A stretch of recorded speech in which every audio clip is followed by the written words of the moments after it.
It is January 23rd, 2023, 12323. This is Atlanta United FC Weekly, a Home Before Dark podcast. I am Tim Herb. As always, I'm joined by my lovely co-host, Mr. Kevin Bradley. Over to my right on the screen, if you're watching on YouTube, Mr. Dan James down to the bottom. If you're watching on YouTube, if you guys haven't already, subscribe to us, hit the like button. Those of you who are already joining us in the trap, Kendrick, Brock, Elliot, Beaven, Brittany, S, Nathan, Explosion.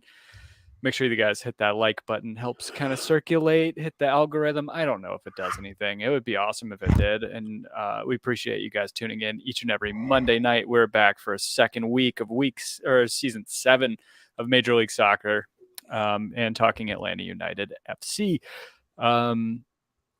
Start off light. Dan, what are you drinking? It looks like you have a Manhattan. I have a Manhattan with an Elijah Craig rye. It's very nice. It's the only reason I don't...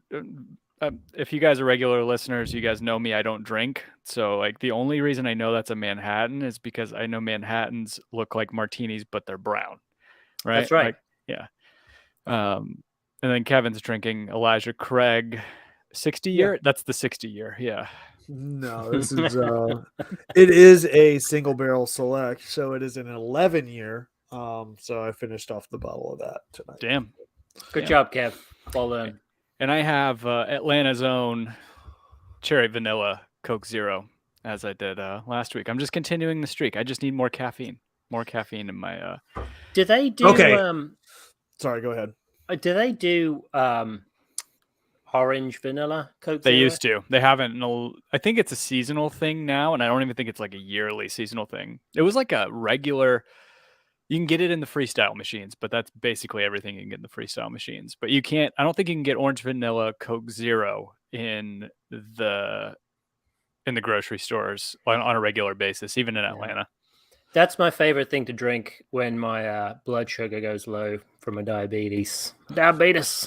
I did have Kevin favors recently. Speaking of orange vanilla things, cream savers. Yeah, the orange. Do those still exist? I got them from one of those like pop culture stores in the mall. Oh, that nice. Have like all the stuff in there. Did you? You're talking about caffeine. You know, I cut caffeine out a couple years ago, and every now and then I'll have a little bit of it. But this past Saturday, I went on a fucking tear where I had like full espresso drink for coffee that morning. Then we got bubble tea in the middle of the day. And then we went and watched Avatar 2, and I proceeded to have 3 Coke Zeros at about 10 o'clock at night. So I did not go to bed until after 2 in the morning, which is not something my old ass is used to anymore. Man. And then I'm just up pacing at 4:30. Stacey's like, go to bed. My skin was crawling. She's already applied for the divorce papers. See, meanwhile, this is my regular, right? Like this morning, I get up, I have my coffee on the way to work, my drip coffee, which is, if you by all calculations, anywhere between like 150 180 because we drink medium roast. And then I finish that, and then we have like one of these like 1-touch or 2-touch coffee machines at work where you just put your cup in there and then you press 2 buttons and then you get coffee, and I do a double in there. And then I didn't finish it. But then I proceeded to have a Celsius like halfway through the day. Oh God, man. Oh, which is 200 milligrams of caffeine. Dude, what is wrong with you? I don't know. I'm an addict. I'm obviously an addict. It's a crutch for other things that I've not done in my life. Yeah, I was gonna say, substance-wise, not drinking anything, but give me that sweet caffeine in my vein. There probably, I bet you there have been days where I've had a gram of caffeine, and it's probably not good. But no, I say that, but Kevin, you do pre-workout. Yeah, but I cut it. That's still as much as like a cup of drip coffee, though, right? No, I think 2 scoop. I do half of a scoop, so it's like 40 milligrams at the most. Oh, it's not much at all. Yeah, but when you're cutting it with speed, Kevin, then kind of outplays it. Well, that's true. Got to keep that leaderboard high one way or another. Day. You guys ever done? Either way, it's going to be higher than me. Huh? Speed's pretty crazy. I've had Adderall. That's pretty close, Yeah, right? no, that's what I'm talking about. Yeah, Yeah. no, I had an Adderall prescription. I don't think I've ever talked to you guys. You don't about this. graduate. Yeah. You don't get an architecture degree without having at least 1 or 2 Adderalls. See, I went to a psychiatrist and I did the click test for anybody who's done that, and actually found out at 30 years old, oh, you have really bad ADHD. I was like, this is fucking great. That's probably why I've never been able to sit and read a book my entire life. Yeah. But then I got Skeletor skinny, and I stopped. I got off of that. My doctor had me get off of that, but it works. I'll tell you, if there's a prescription drug I've taken that works, it's Adderall, without a doubt. Anyway, we have some other folks, friendly regulars in the trap. Gully Cuban, Gabe Lajas, he's watching on Twitch. I think he's one of the few people who watches us on Twitch. We do broadcast on Twitch, on Twitter, on YouTube. For those of you guys who just watch on YouTube, if you guys use those as a more regular platform, go for it. We didn't scare off Bruno Cubas last week. He's back. Richard Gordon's here. I want to start off with a little bit of a somber note.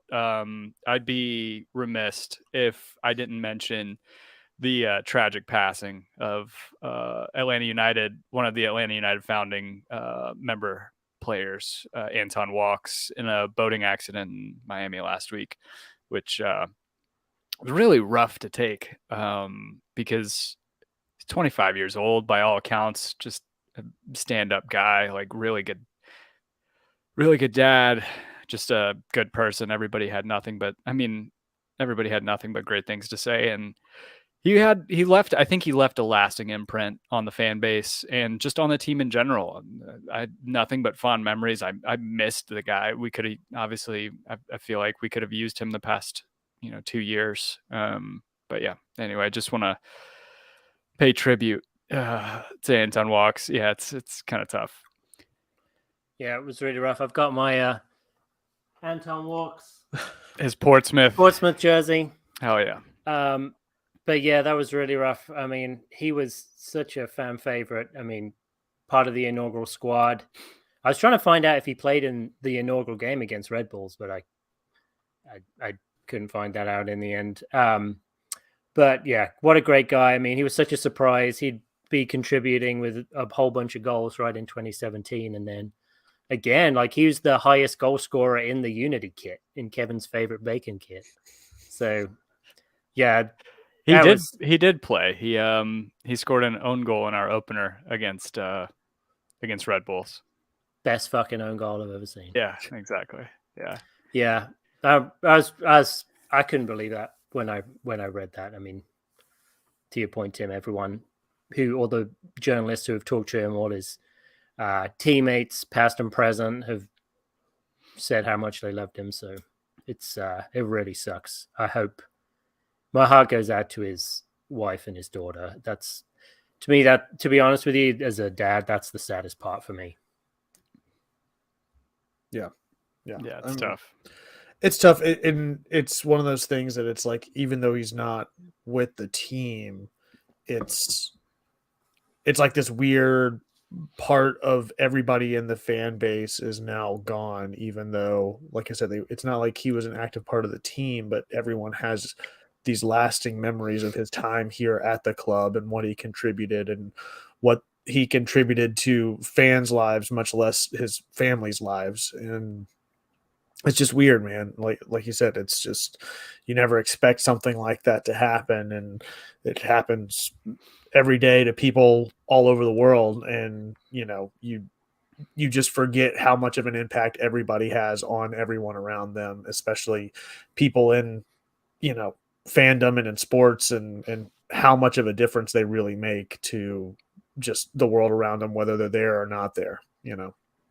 Yeah, I thought it's pretty cool that what Charlotte FC and the Tepper family have been doing. I heard that the Panthers front office were up in New England trying to do some sort of deal, and Tepper actually called them back and said, look, I need you to come back and run the office for the next few days while he personally dealt with the families and the players. So I thought I don't know. I just thought that was the right thing to do. Yeah.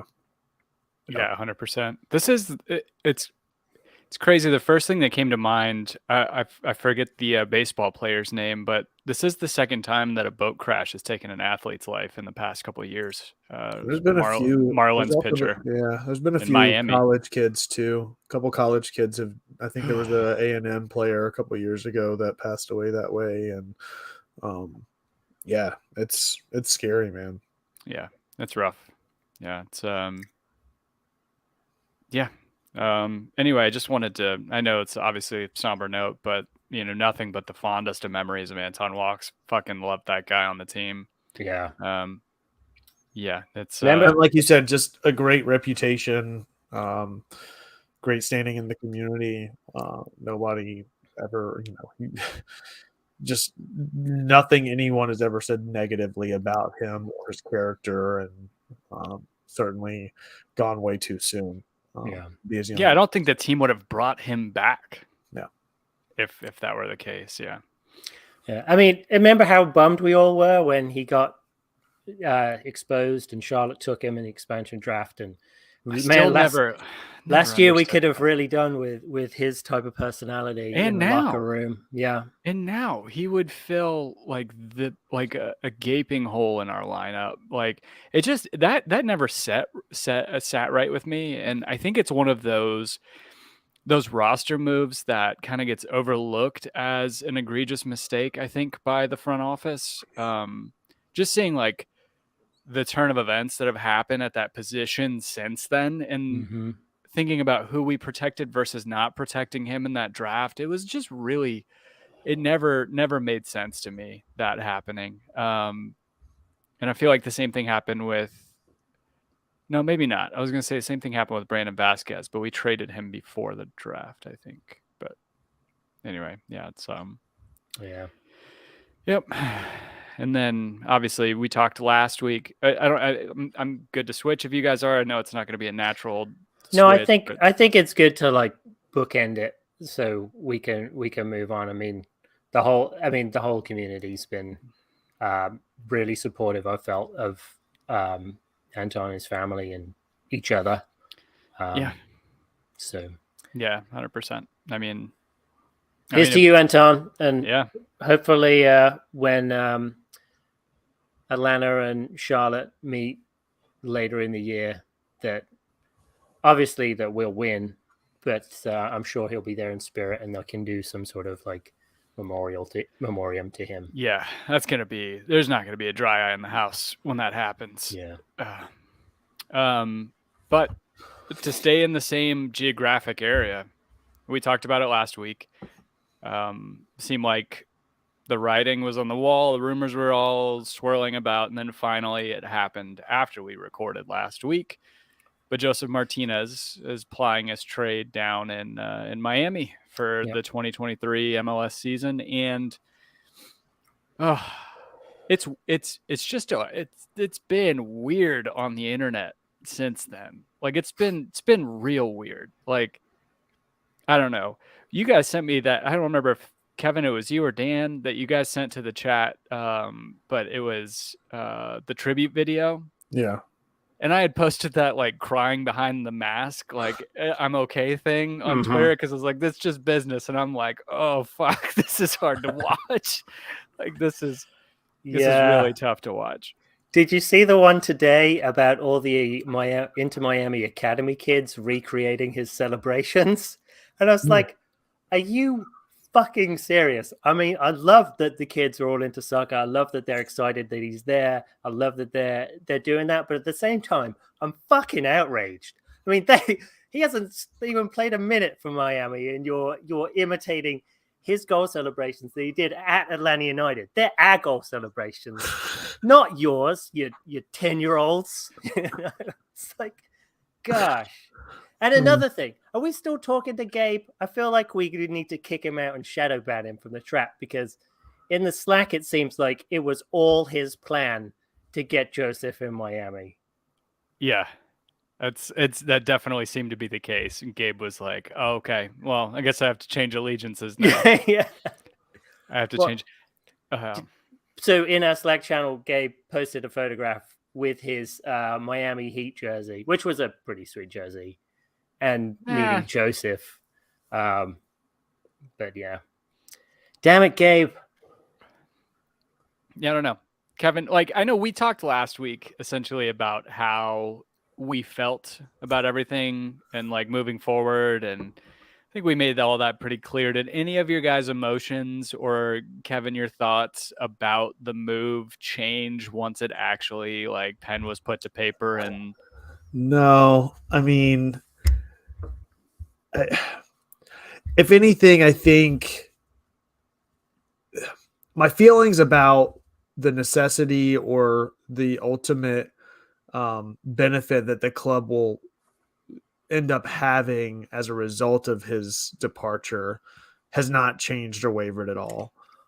If anything, I think it has been a time of some reflection or acknowledgement of all the things that I knew to be true, but maybe didn't communicate as fully on this show, which is how thankful I am as a fan that, you know, he's been the face of this franchise for every bit of these past 7 years and is one of the key pieces, if not the key piece, that led this team to its MLS Cup championship and the trophies that followed the year after. But ultimately, like I said, I think that yes, his tribute video is a tribute video for a reason, but there's also a reason why a lot of the relevancy in that video is 4 years ago and not over the past year. And I think that ultimately that's what the decision was based on, is over the past 2 years and where he's headed and what he's contributing now and what his value is to the club and what the club sees going forward in its future and what it wants to produce on and off the field in some regards, right? Like, unfortunately, I think that recent years events have left a sour taste in some mouths inside the organization and some of the fan base with some of the things that have occurred, but you can't take away what that guy's done for the club. There's a reason why, you know, there should be a statue of him somewhere related to this team and the legacy that he will have regardless of what's happened over the past 24 months. I totally agree. yeah, absolutely. So one thing I wanted to bring up, and it's something that Bruno Kubas brought up, because like I said, we've talked through last week, you know, essentially, if you guys want to go back and listen to our takes on, you know, more in-depth takes on Josef and his departure from the team, I would implore you to go do that so we're not repeating ourselves week over week. I wanted to bring this up because this is something that popped up over the past couple days that feels weird. Bruno Kubas, the aforementioned, says, controversial question. How do you guys feel about people buying an Inter Miami jersey with his name? They are a regional, or they are a regional competition. I hate it. I absolutely hate it. But I do understand that we are a young franchise and that people's allegiances might be more with players now than, let's say, 10 years from now, where like I look at like the train, like, I don't know, it seems like it's going to be like a transitional thing. Eventually people are going to will kind of be weeded out. And that sounds bad, but like people are going to be less interested in the team than they were whenever they had a certain player. And I think their allegiances might be more with that player. I get it. I also got like why people became Newcastle fans and why people bought Miguel Almiron jerseys, because stateside we don't have EPL teams until you find an EPL team. And Miggy was a huge transaction, went, and he's actually having a phenomenal year. If you guys haven't been paying attention, he's been amazing. But that's an EPL. I think it's super weird, and that people are getting. And I'm going to bring this up, and let's see. I'm going to share my screen for those of you watching, but I don't know if you guys have seen this. This is even weirder to me. Somebody like putting my King Josef on a Miami kit and getting that personalized. And we've had interactions with JR Look, I nice get guy. it, man. Like, But you gotta kind of pick your spot too. Like you said, I get having a passion for a player and what he represents to you, and however you want to show that support, by all means, go ahead. But club over the name on the back of the jersey, right? Like you've mentioned that multiple times. It's like I'm not here for the name on the back of the kit. I'm here for the crest on the front of it. And you can't have it both ways. I don't want to see these same people that are all in on Josef and they're going to dig their heels in and what the fuck's this club doing? But then as soon as the club starts showing any level of success without him, they want to have that too. It's like you can't have it both ways.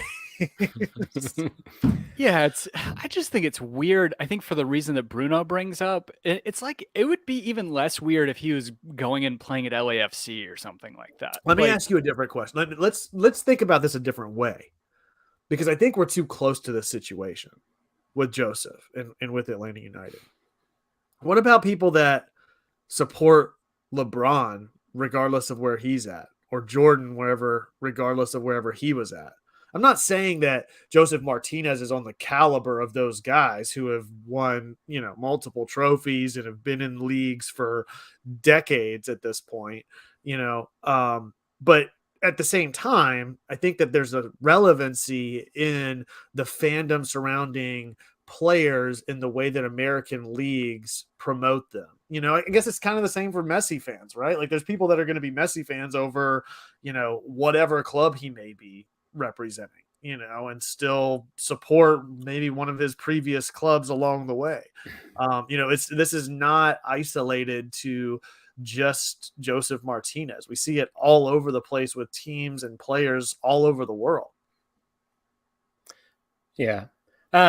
So I think JR, I think I've seen it. I think it's the same account. He probably did that just to troll the fan base, to be honest with you. But I mean, it's whatever. So I think younger generations than me, and I think it's more of an American thing as well, that you will follow a player and you're not necessarily tied to them. You're more interested in the player. So you will follow that player. It doesn't matter where they play. Tom Brady's another one. Oh God. Yeah. I mean, I'm not going to do it because that's just, I guess, the culture I was brought up in. You pick a club and you will fucking die with that club. Right. I don't care what happens. I mean, I'm still a Birmingham City fan and it's the freaking worst club in the world. It's not even fun. And I still do it. But I mean, I'm certainly not going to buy a Miami jersey. I love Josef, but I hope he never scores a goal for Miami, because I'm sure I want him to succeed and be financially successful, but I don't want him to be better than he was in Atlanta, and I certainly don't want him scoring any goals against us. Why do you think it's an American thing? Because I think I just came up with my own theory, but I want to hear your thoughts independently on why do you think? Just because it's something I've experienced. Like so growing up in the 90s in England, I mean, kind of Ronaldo was kind of just towards the end of that, but he was a Man United player. So plus I think at that point of time, there wasn't really much interest in leagues outside the English. Oh, no. Sorry. I don't mean I'm not debating the fact that it is an American thing. I'm saying, why do you think that is so prevalent in American sports over every other country in the world? Oh, that's easy, because Americans love winners. They love successful they love successful, especially athletes, successful celebrities. I mean, they want Americans want winners. That's why Tom Brady's successful. That's why, I would imagine people want a Miami Josef jersey when they're Atlanta United fans. And I totally get that. It's just not my personality. That's all. Yeah, I don't know if I'd go as far as what you said, Dan, in terms of saying that, like, I hope he never scores a goal for Miami. Like, I've kind of had the opposite thought that, like, I hope he does well, but they don't win a game. Like, I hope he has individual success, but the team is just shit because they're a rival, right? I mean, we don't have this, like, it's not a derby. We're not like a true, like, in the sense of like college football or whatever, we're not rivals, but they are an interconference rival, right? Well, I also don't want to hear that it was a bad move from Atlanta United. I mean, I know, I mean, I get the context. I know that's a ridiculous statement, but I only want players to be successful for Atlanta United unless they're in another league. Yeah. I don't want to hear, it's annoying enough with Franco Escobar winning the MLS Cup with LAFC. Yeah. And now Houston Dynamo are going to win because he's moved there. Yeah, those are my list of things to talk about later. I mean, he can score like 12 hat tricks against Orlando. That's fine, but just not against us. But I'm sure he will, and I'm sure he won't celebrate, and everyone will be cheering for him, and I'll just be there in the corner all by myself, just throwing up in my mouth. Yeah. What say you in the trap that haven't already answered this question? Would you ever buy the jersey of your rival? Like in this case, like it seems like Kendrick Brock says, no buying a jersey of your rival. I would never buy a Phillies or Mets jersey or a Saints jersey. Mm-hmm. Bruno Cubas said, I like Liverpool's jersey design. Doesn't mean I would buy it because he's a Manchester United fan. It's if he went to Orlando, would you buy an Orlando jersey? Because I think Miami are would that be a bridge too far? But like Miami's so new. I guess we didn't have. We were already bantering with the Orlando folks before our first season ever started. So like that had like kind of deep set roots at the beginning, just because we were looking for somebody to pick a fight with. And then Miami comes in and they're in Fort Lauderdale, and people don't really, pay attention to that fact. They're not Miami. Brittany S says she could never. Okay. Steven Perales, love collecting jerseys, never a direct rival jersey. Okay. So it seems like consensus is no, you wouldn't do it. And you're right. I mean, there are newer kids on the block. They've kind of like for the first couple of years, they were kind of laughing stock from like a manager, like a organizational standpoint, because all the shit they kept getting caught doing and all that stuff. So it's I still don't get it. Like Christian Mills, back from the dead in the trap, says cringe. That's all. He came all the way to rejoin us from the grave just to say cringe. Yeah. It's, I mean, man, into Miami are going to be annoyingly good to watch next season along with Orlando. But wait, are they going to be good? Orlando, that's one thing. Both. That's what I don't know if we're still on this, but I did want to talk, at least in a little bit, to go through some of the Major League Soccer transfers that have happened since, since the season ended, because there are some notable ones I didn't realize happened, like what Dan said with Franco. I just don't want to jump if we're not done. Kendrick Brock saying, is Miami the New York Red Bulls in Florida? Absolutely. Absolutely. They're the Fort Lauderdale Flamingos. It's actually a pretty good name. We were talking about that the other day because we see the flamingos all the time at the zoo because they're like the first stop and you could park there. You guys, you could go use the bathroom. You trade off with the kid and go use the bathroom. You always watch the flamingos. But then you look at them and you're like, they're kind of badass.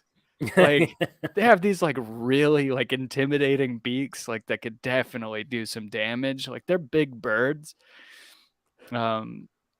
Anyway, why there's a new fighting type in the new Pokemon game. It's a flamingo. Yeah. Dude, that's pretty badass. Running out of stuff, I guess. Flamigo is what he's called. What is it? Flamigo. Okay. Hold on. You guys talk. I'm gonna buy Scarlet while we're while you guys are talking. But, I'll screen share that. I'm gonna pull up a picture of Flamigo. So Gabe is defending himself. He said, I would consider buying one long after Josef retires, but not while he's actively torturing us on the pitch. See, even a guy from a Miami fan. I can feel Gabe. At the same time he's typing that, I can feel him pushing the Josef Martinez into Miami jersey that he just bought further down into the bag behind him. Sorry, Tim. I totally jumped over you. Yeah. No, you're fine. You're fine. Okay. So if you guys want to, I started looking at this list. It is it's kind of juicy. It's actually grown since I last looked at it while I was at work. I'm gonna just pull it up. And while I was not time stealing. I was working, but sometimes you gotta do what you gotta do. So Alexander Callens, who we talked about last week, who was like a will he won't he type situation with Atlanta United and Boca Juniors, neither. He ended up at Girona with his former teammate Tati Castellanos, who I guess I didn't realize was on loan. Oh, really? There. Yeah. Interesting. So there's a possibility he could come back to NYCFC. I think he scored like 4 goals in 12 games, if I'm not mistaken. So he's having a decent campaign, I guess. Did I hear right that Girona are owned by City Football Group? Oh, they are 47% owned by City Football Group. Did not know that. And they're not light blue. I do like their jerseys, though. I think that's pretty cool. Oh, this red one's fucking cool. Yeah. The one he was in the picture. What? It's one of those. What the fuck is wrong with you guys? You know, sometimes like a dog is so ugly, it's adorable. Like that's kind of where I think that is. Like that's pretty cool. No, it's not. Whatever. The anyway, yellow one looks like a crossing guard uniform. The yellow one doesn't look good at all. That looks like a Watford kit, right? it's ugly, but yeah, I would take that. That red one's pretty cool. It's terrible. Pretty cool. Did we talk about the new kit yet? We didn't talk about that last week, did we? Or did we? We did. Never mind, we did. Or did we talk about it after? We talked about it officially been unveiled, right? I've been so disinterested in it, to be honest. Guys in the trap, did we talk about that on the show last week, or is that a private? Oh God! Well, Christian just ruined the Girona home kit for me. Comes off a little swastika. I wasn't thinking that because that's why Dan liked it. There's like how many stripes in there? Like it's a crop. I don't know. It's kind of an architectural earth hatch. Yes, I'd like. It is like an earth hatch. That's a good call. Yeah. Why does Christian Mills' brain just have to go straight to Nazis and swastikas? Why Christian? Well, now I have to look up earth hatch. There we go. That's an earth hatch. It's Hold on. Basket weave, I guess, is what. Yeah, it's basket weave. Yeah, that's an earth hatch. Yes, it is absolutely. Get your mind out of the gutter, Christian. It is far more like an earth hatch than it is like a swastika. Dirty bird person. All right, just came in and Dan saying swastika. What did I miss? You missed Christian Mills ruining our show. That's what you missed. Yeah, we're talking about Christian. We go back. Listen to it tomorrow. yeah. Like you said, you were going to again. You've missed nothing. It's fine. All right, transfers. All right, really pumped about that Collins. I thought, man, I really would have loved to see him Atlanta, but there we go. The other big one that popped out to me, I guess it was on Thursday, was our sister club Aberdeen transferring Christian Ramirez to Columbus. That's like it's like a proven goal scorer to some extent in MLS. Mm-hmm. Would fill a need. It's our sister club. We've done business with them. Did the Stephen Glass thing really go over that poorly that they're like, well, we're going to sell to somebody else? Like, why wouldn't we? I can't imagine Christian Ramirez is on a big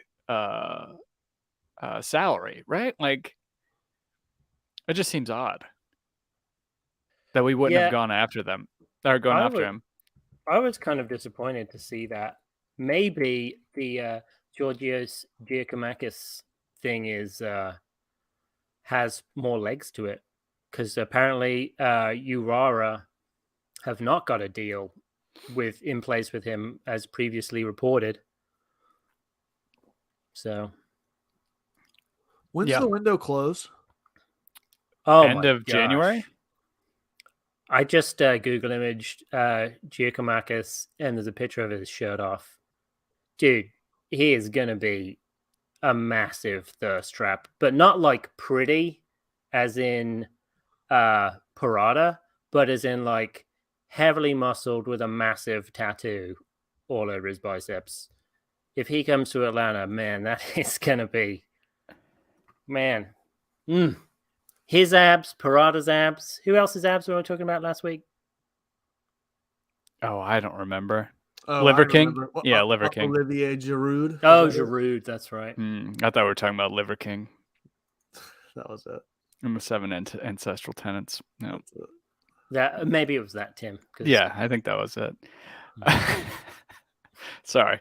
Couple more on that list. Leo Campana, which I think is supposed to be. I mean, it's always a big move. I think whenever. Same with Connor Ronan, like guys from EPL sides coming over to MLS. I think is always a. All I see is a bunch of moving to, and none of them are Atlanta United. Yeah, No, I think that's the big thing. Yeah. Well, you might remember Campana was playing last year for Inter Miami. And was it? Okay. He was doing really Gotcha. well. I remember Kevin just like spuffing all over one of his goals. Yeah, you're right. You're right. Yeah, he had 11 goals for them. Yeah, my bad.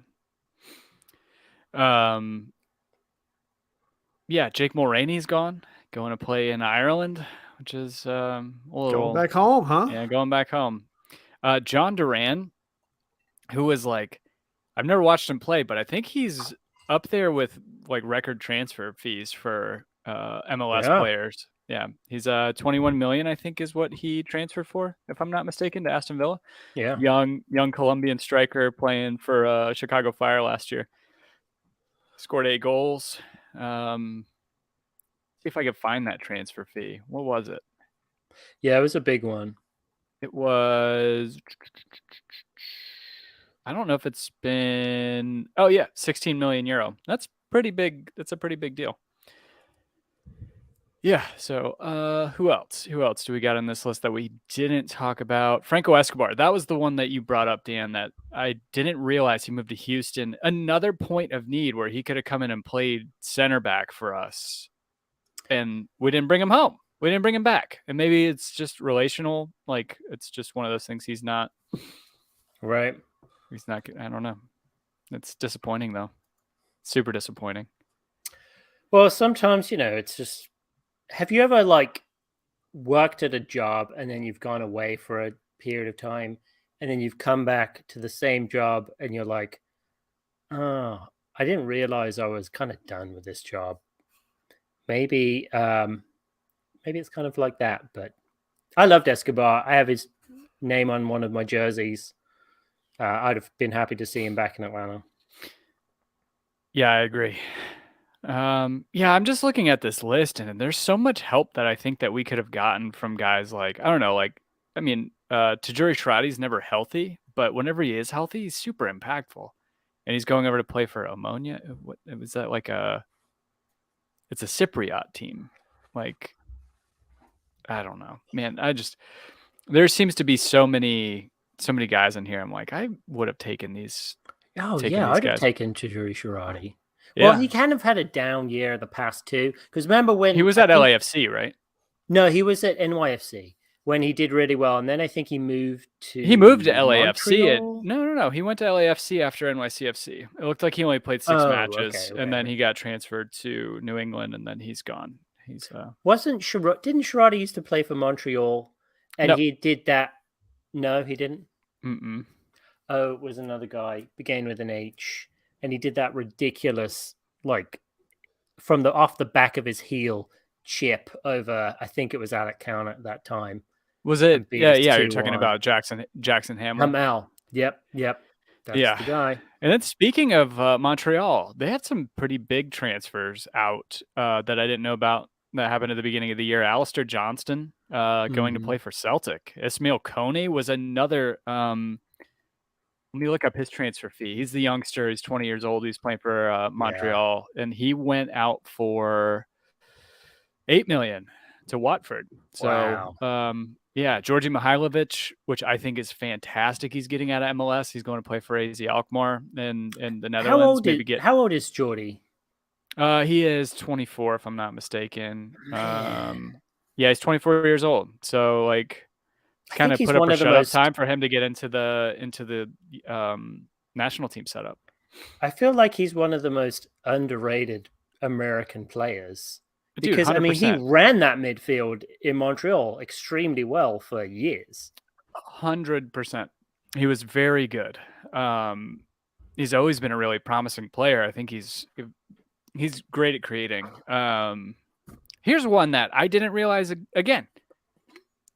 Point of need, a guy who's been productive in MLS and scoring goals and Abear, and I don't know, maybe there are things that are happening out, behind the scenes, and we're just not we're not getting the deals done, but we're trying for some of these guys. But it's just, I don't know, man. Oh, big one right there, Maxi Morales, Rossing. Thank God he's at the league. Oh my God, yeah, no kidding. Love Maxi Morales, but good Lord, I'm tired of seeing him kill out. Yeah, midfield. I'm very glad to see him gone. Kevin, hey, we got an inbound to Atlanta United, and it took us over a month scrolling to find him, and it's exactly a month, and it's Quentin Westberg, 36-year-old goalkeeper from Hard pass. Yep. So it's He's got a beard, Kevin. You'll like him. Hard Yeah. pass. Anyway, Watch him I don't get know. goalkeeper of the year. What are we? Oh, Lawrence Wyke playing for Nashville. Didn't he get into trouble recently? I don't know. I'm not touching that, Tim. I didn't see anything. Oh, yeah, he got into trouble. 12-game suspension, but it got overturned. It's for racially discriminatory behavior following a match against Monterey Bay FC and Tampa Bay Rowdies. Said it was overturned by the disciplinary council at USL. But Christian Mills obviously doesn't listen to us anymore because he's asking us personnel questions about the team, asking us if I'm going to go ahead and kill the window for those of you guys watching. Yeah, I think we're losing Kevin anyway, Tim. Yeah. No, he hates it when we actually. These are my favorite parts of the show where you guys just say names for 20 minutes back and forth. Oh my God. Oh my God. Drink another Celsius. So Christian is asking if Guzan and Robinson are expected to start day one. I think so. As far as I know they're both in training. Yeah. Mm-hmm. Yep. They're looking good. I mean, we have other goalkeepers we could start the season. We don't have other center backs, I don't think, unless we're throwing Noah Cobb out there with Wanho. And I'm thinking one of the goalkeepers can probably play center back with the amount of goalkeepers that we have on the roster. Is there any regulations against you wearing like he could still wear an outfield kit, but like just for like comfort's sake, let's say we throw Quentin Westberg in at center back. Could he wear his gloves even if he's not going to use them? Well, I mean, as long as he can improve his distribution from center back. Yeah, that's fair. Yeah, I mean, you could play him as an outfield player, but in FIFA, when they go from like 89 and you put them in defense and they go to like 45, that's actually real in real life. That's one thing FIFA actually got right. Except Manuel Neuer. I think Manuel Neuer you could put anywhere on the field and he like stays the same. Love Manuel Neuer getting tackled by Mexico when he was I'm loving Germany being crap. It's so good. They're a bad national team at the moment. I'm fine with England not winning World Cups as long as Germany's bad. And as long as we're better than Germany. Yeah. Sorry. Speaking of national teams and former Atlanta United players, we haven't talked about this, right? Julian Gressel got called up by the national team, by the U.S. men's national team. Yep. I did not know that. Yep. Yeah, he and Brandon Vasquez made the January camp for the U.S. men's national team. Nice. It's pretty crazy. I don't think either of them. Well, Vasquez might feature if he does well. I don't know that there's a place long term for Julian, but I think I don't know. I could be proven wrong. I still think it's a super cool accomplishment for him to be able to get into that side, especially. I don't know. It's just super cool. Like, guy comes over, plays college ball here, stays here, gets his green card, becomes an American, and Kevin Brown for the national team. The trap. Kevin Brown always lurking. AKA Gressel. His Germany ears must have been ringing. How do you say good luck in German, Kevin Brown? Guten Luck. Guten Luck, probably, dude. I was doing translations for work through Google Translate for German stuff, and I would put things in for in English, and it would come back as like, that's not a word. That can't be real. It's like it's like the translation is like a German word with the English word tacked onto the back of it with no space, and I'm like, that's okay. That's always weird. That's always my favorite. Like my friend Kelly, she speaks Spanish. She's Peruvian, and she'll be talking on the phone to like her mom. And every now and then there'll be a word that you just hear that she just can't think of what it is in Spanish. So she'll just be going on and on and on. And then all of a sudden she'll just throw in like washing machine. It's like random words that she'll be speaking Spanish. And then you'll just hear her throw this curveball in there. Oh my gosh. That's pretty great. Oh, reminds me of a comedy show called The Fast Show that I used to watch back home. And they would imitate like Spanish football commentators, and they'd be speaking all this. It's kind of racist Spanish now. Like they were just saying things like which is not cool. And then they would just say Chris Waddle. It's always we used to get this. So I lived in Puerto Rico for a couple of years growing up. We would get those commercials like where the proper nouns like Burger King, like there was no, it didn't translate to Spanish. So it would be a full Spanish ad, but it would just be, Whopper value meal. de hamburguesa. Yeah, exactly. There's no raid to there's no raid to hamburguesa. It's just Burger King. Yeah. It's always like that has stuck with me since, and I was there when I was like 5. Like those radio commercials stuck with me for the rest of my life because it was a nice combination. Oh, Bruno Cubas, Peruvian. That's pretty great. Vamos Peru. Got a couple people. They're going to be really interesting to see in the next Combo Bowl. Peru. They are getting a fairly decent team together. Plus their kits are always fire, as the kids say. But yeah, I'm super psyched to be trying to reschedule my Peru trip just to find out that they're going through a coup and civil unrest right now. So are you still going to do that? Yeah. Is this the ayahuasca thing? Yeah, I've already paid for it. I just got to reschedule it. Well, I thought. But now there's civil unrest throughout the whole country. Is Daisy going to do that with you? No, she's the one going, I don't know if this is okay anymore. Well, I mean, you might not be able to come back. Kind of booked it in a like emotional, unstable time. You can't do anything about it now. We're locked in, baby.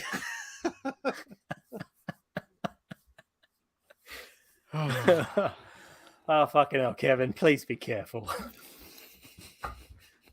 All right. Someone in the trap. I just saw it. Elliot Beavan, time for Conway to shine. Blah.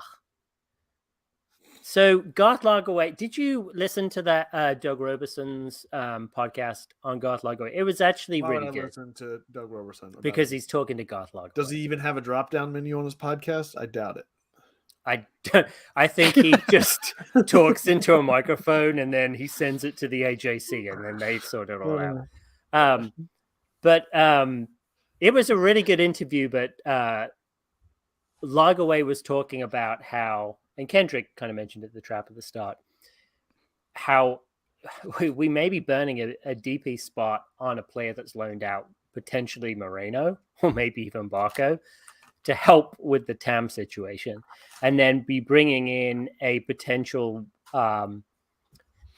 fitting striker to our system on loan who can potentially become a DP potentially in like the summer or maybe even next season. So it was a really interesting interview. I wonder if Lagerwey coming in to make these moves, maybe he has a better understanding of how to work around the cap than Carlos Bocanegra has had in the past, but I think it gives us a little bit more latitude. So I know a lot of people are like, I don't like using a DP spot on someone who's not playing for us, but maybe it's going to help us.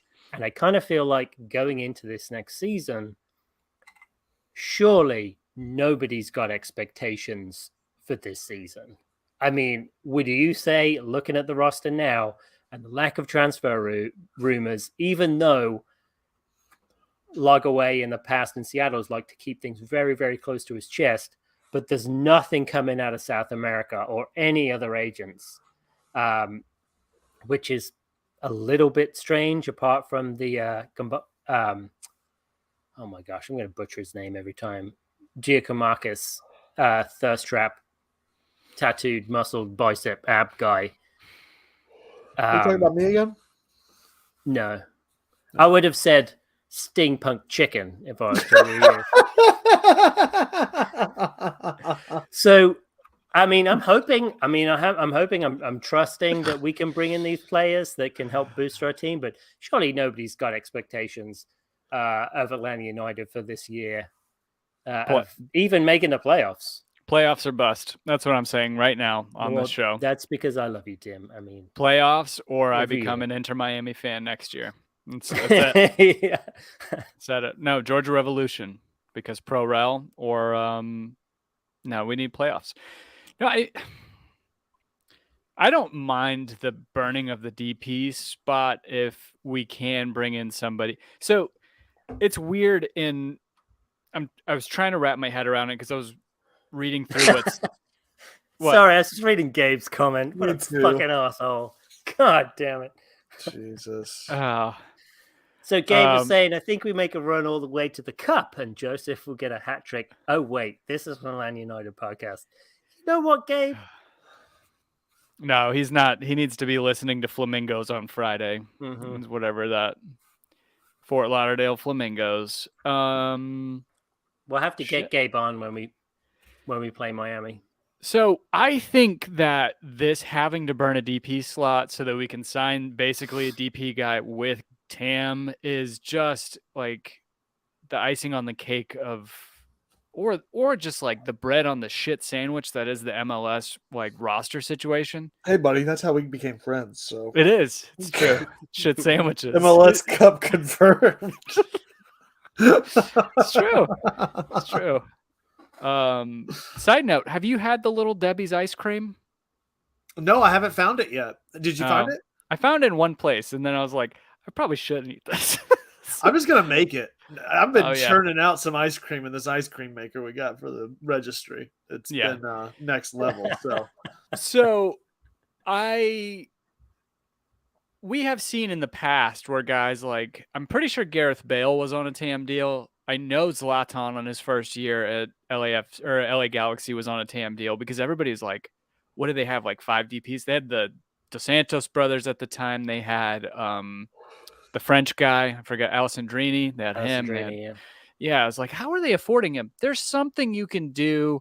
Like maybe we could do what PSG did and just pay him in pay somebody in crypto, and then we can sign him on like a league minimum deal. Like, because don't the fans pay Messi in like PSG coin or something like that? Why Brady was still with Tampa Bay? Probably. I know you're shaking your head, Dan, but I'm pretty sure that's part of his compensation package was fan funded crypto, like to get around financial fair play. Could like, totally see that. I feel it wasn't Odell Beckham Jr. who asked to be paid in Bitcoin when it was up at like 65, but now it's like at 16. So if anything, that's why he should be asking to be paid for it now while it's low. Well, right. Yeah. Low. So, no, I know you're right. I mean, people are freaking out, but if we have to do what we have to do, I completely back a guy with the savvy that Garth Lagerwey has to kind of figure out the best situation, because it hasn't worked in the past with DP slots. So like, I don't know, maybe it'll work with some TAM guys. I don't know. Beats panic buying a DP, I guess. Well, I like the loan because you can get more, depending on how you negotiate the salary breakdown between Atlanta United and the loaning club. I mean, you can get them at a good rate of pay to get them under the cap. I feel like you have more control there. And then, this is going to take, I'd say 2 to 3 years to really get out from all the mistakes in contracts that we've had in the past. To get Lagerwey, like, okay, now we're in a stable structure of building for the long term. No, Kevin? I'm dead inside until I see results, man. I'm done. I'm done with with hope without results. The Bills' loss yesterday crushed my sports spirit indefinitely at this point. I can't do it. Thank God, man. I mean, hearing you, I'm so glad the Bills didn't make it to the Super Bowl, because the last thing I want to hear is you raving about the Bills going to the Super Bowl. No. I just wanted to go to the game this weekend. That's all I cared about. The fucking Super Bowl would have been great, but just did you see Joe Burrow? He was like, "Yeah, better get those refunds going." It was really great. I'm sure you loved it.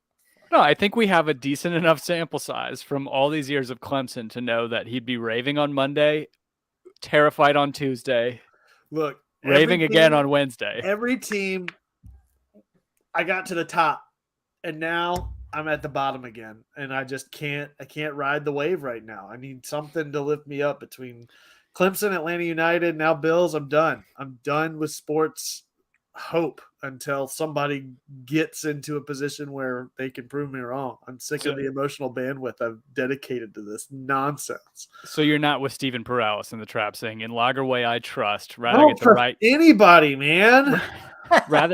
rather get the right guys than rushed signings. I'm assuming we're getting signing late and do a Seattle run, start rough and slow, then go on a run at the end. I hope so. I boot Gabe. Do I have control to do that? The Bills should have lost to the Dolphins. I don't think you can boot people from Twitch. I think you can only block users on the YouTube stream. Maybe that's why he's doing it there. So Stephen Perales, I think that is a very measured take. I am concerned that a lot of the Atlanta United Twitter is just going to become into Miami fans if they see them doing better, because we've got to have patience. I'm all for it. I mean, this, to me, anything we get out of this season is gravy. This season is not going to be a successful one, and then of course everyone's going to be calling for Pineda's head. Dude, I give that until week 5 before that's happening. Joseph's gone. Pineda's run this club into the dirt. We've given him 3 times as long as any other fucking manager we've had at this club, and he's had 0% of the results. I'd take Frank DeBoer over this fucking bullshit. I'd take boring soccer over sleeping soccer, which is what we've got here under Pineda. And all I can say is, entire fucking Seattle front office that we've somehow commandeered over here in Atlanta, and get them out of here on the railroad they rode in on. It's fantastic. I think we found our intro for this episode. That is, for those of you, yes, that is 100% going to be the intro for the people that are watching or are listening tomorrow. Sorry for the YouTube folks. That will precede the Bronx in the morning. Brittany, yes, but it's true though. I just had to write a timestamp down. Sorry, I always think about this like pre-recording, and then we get so into it, and I'm like, oh shit, I don't even know when that is, and I'm too lazy to go and like scrub. So but I got it though. We got it. I got him. And I can just look for like the amplitude jump. The sound wave. It's gonna be like this, and everybody else is like this.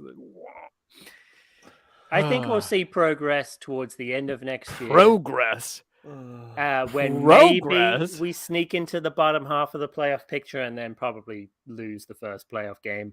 But I think next year is like 2024 is going to be when my expectations will go up.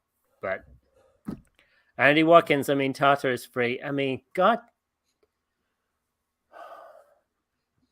we're not going to sign Tata back. I mean, you never go back. You never come back home. He will completely change.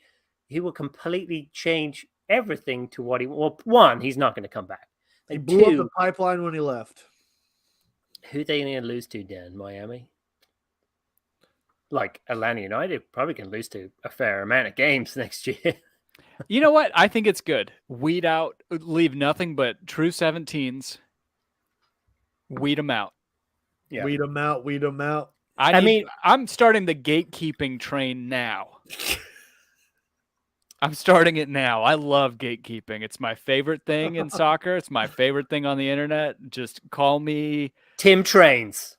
No, I was gonna say Tim Trains. Peter, right? Peter. Peter? What? No? I don't know.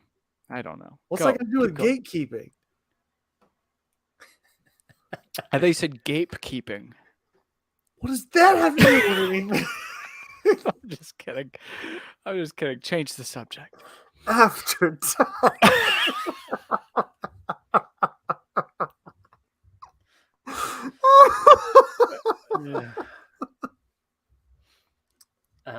I even forgot what I was going to say. Yeah, haven't we all? I was going with St. Peter at the pearly gates, Kevin. Yeah, because that's what everyone thought.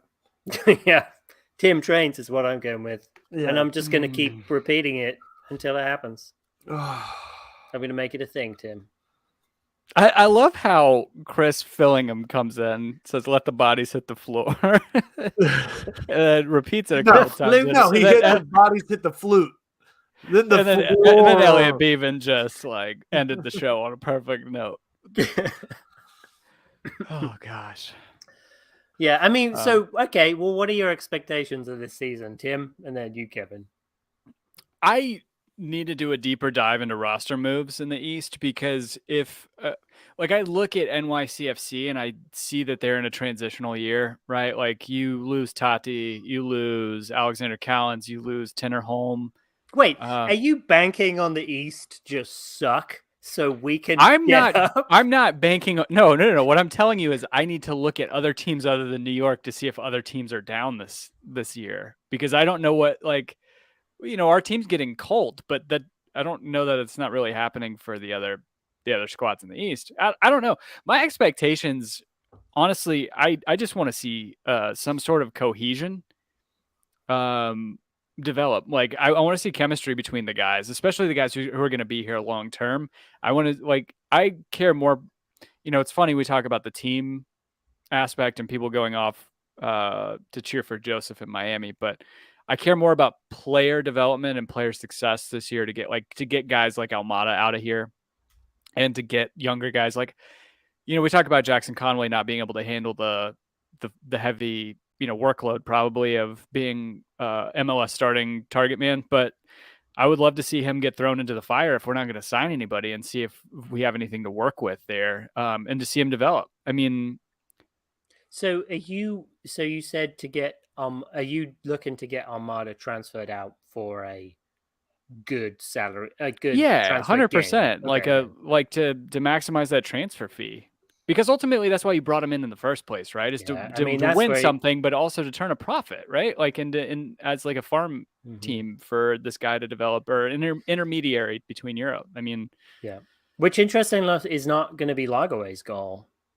I mean, his is structured progressive growth, which and so the Doug Robertson thing Lagerwey talked about, Eels and everything was a startup, and now we need to switch to a growth model, a more corporate structure. So Kevin will love that. Yeah, I don't know. Chris Fillingham asked what it would look like in my mind. I think if we played with a consistent formation week in, week out, and we had some of the same guys in, let's say, 5 or 6 key positions that could anchor those positions and play well together, even if we're losing, to be able to see I just want to see bright spots moving forward that we can build off of as we're like getting, as you talked about, Dan, getting guys off the books in the future in the next year and being able to really restructure the team the way that Lagerwey wants to. But I don't know. What about you, Kevin? What are you expecting from the season? Build up hope and then crash and burn and just miss the cut for playoffs. It sounds like you're already hopeless. Like, what are you building up? When do you start building up hope? Probably. What does that look like for you? Season when they've got a snowball's chance to really sneak in, and then it just comes crashing down.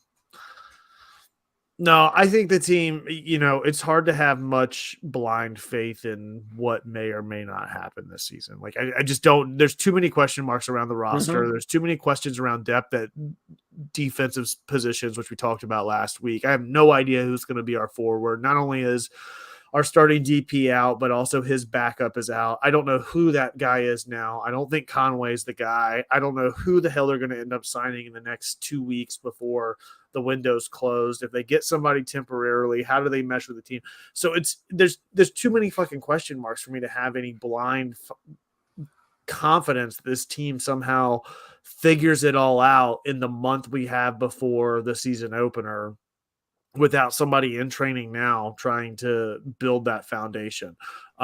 Granted, I think that the team, I would hope, has somebody targeted to fill that Josef position and had so prior to his departure that they wanted to fill in and has just going through the motions of finalizing that deal now. But until we see a product on the field, I have nothing right now and no consistency in this lineup to tell me that I have, some sort of high expectation going into the season. I have no idea what Miles Robinson is going to be, if what fractional version of his former self prior to the injury he's going to be until he's fully rested and fully healed. Same thing goes for Brad Guzan, who was inconsistent at times, even at his best. The only thing I feel great about in this lineup right now is Gutman. There's nothing else around this in Almada.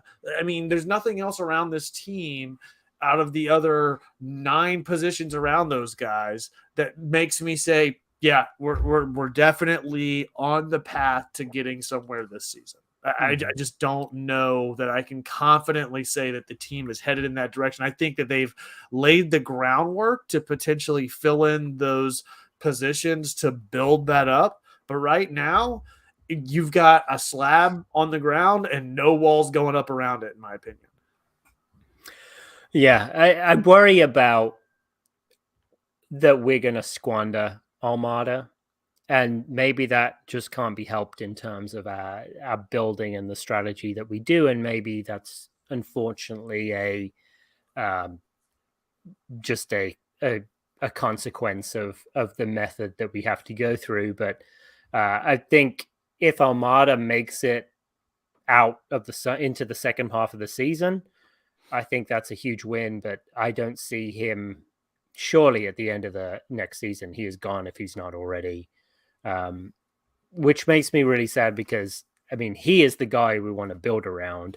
Yeah. And there's no way I see him coming for another, for a third season in Atlanta United. I think he's gone, so there needs to be a strategy in place to how we fulfill that. Yeah, Gutman, Kevin, I totally agree. I think he have a lot of faith in him. I actually have a lot of faith in Brooks Lennon too, just based on his work rate. But who's he distributing to? That's the question. It's like, yeah, he's got a great work rate, but what's he doing offensively if he doesn't have anybody to distribute to on that end of the pitch? Like, do we go after a guy like Ola Kamara, who's a free agent right now? We know he can poach goals. I know a lot of his goals have been penalties over the past couple of years, but I feel like he was in the Golden Boot race like 2 years ago.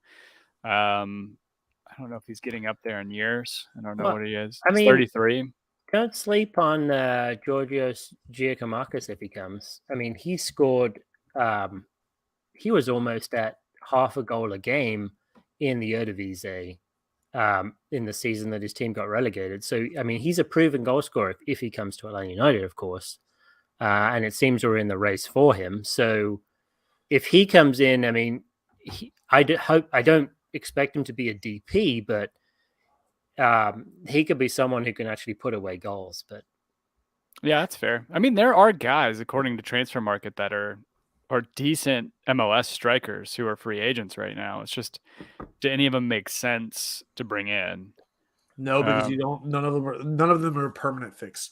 And Atlanta needs something that's less. It needs something more than a temporary fix right now.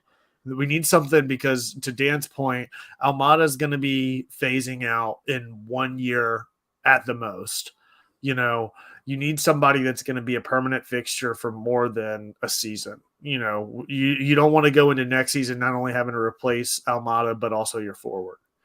And you certainly don't want to try to figure it out midstream with Almada too. Like, we need somebody that's in and that's going to be a fixture with this club for more than a season, and that you can develop and get something out of it beyond that horizon. Yeah, the succession plan for Armada is critical. For this. So yeah. All right. Anything else for tonight, guys?